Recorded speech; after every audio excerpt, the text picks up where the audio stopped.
बोलो दुर्गे मैया की जय, वो लक्ष्मी मैया की जय। प्रणाम, माता को प्रणाम करते हुए कथा कहते हुए जो द्विज जात का कुत्ते और गधे आदि को पालते हैं तथा शास्त्र के विपरीत पशुओं का वध करते हैं, उन्हें यमदूत प्राण रोधक नामक नरक में गिराते और बाणों से उनको दंड दिया जाता है।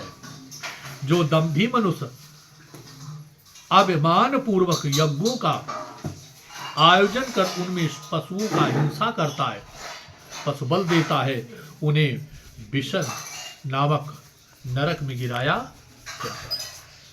जो मूर्ख द्विज काम से मोहित होकर के स्वर्ण भार्या के वीर पान करता है, उसे लालाभच्छ नामक नरक में गिराया जाता है।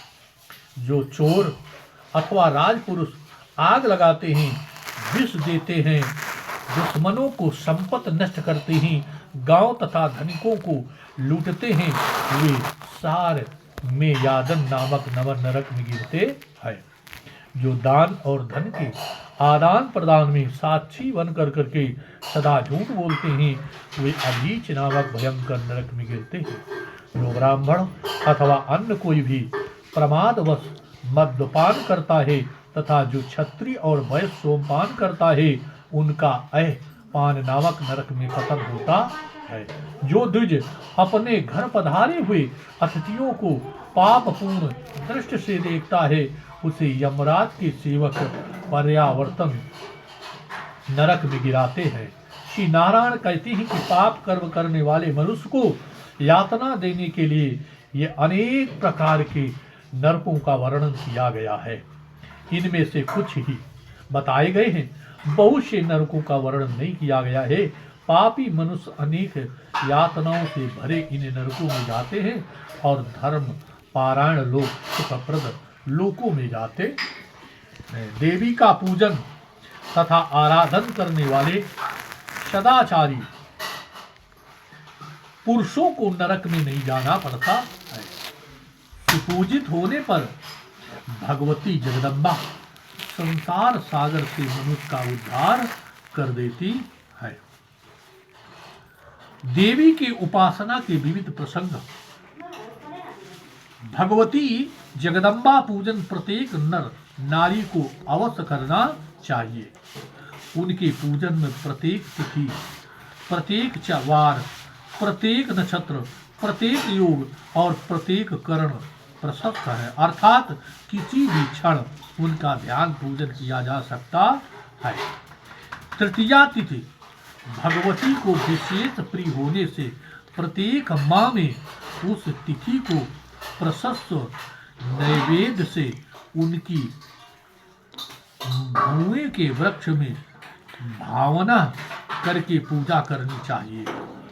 उनके पूजन से मनुष्य की संपूर्ण कामनाएं सिद्ध हो जाती हैं।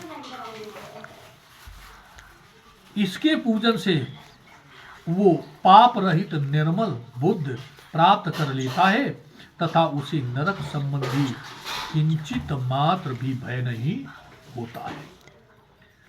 महाराज जी नवम स्कंद में कथा सुनाते हुए प्रवेश करते हुए कहते हैं, नवम स्कंद प्रारंभ मूल प्रगट और उनकी विभिन्न अंशों के वर्णन से होता है। नारद जी के प्रश्न करने पर कि मूल प्रगट का स्वरूप क्या है, उसका लक्षण क्या है तथा वे किस प्रकार के प्रकट हुए, श्री नारायण कहते हैं कि हे वत्स, देवी प्रकट के संपूर्ण लक्षण कौन सा बता सकता है।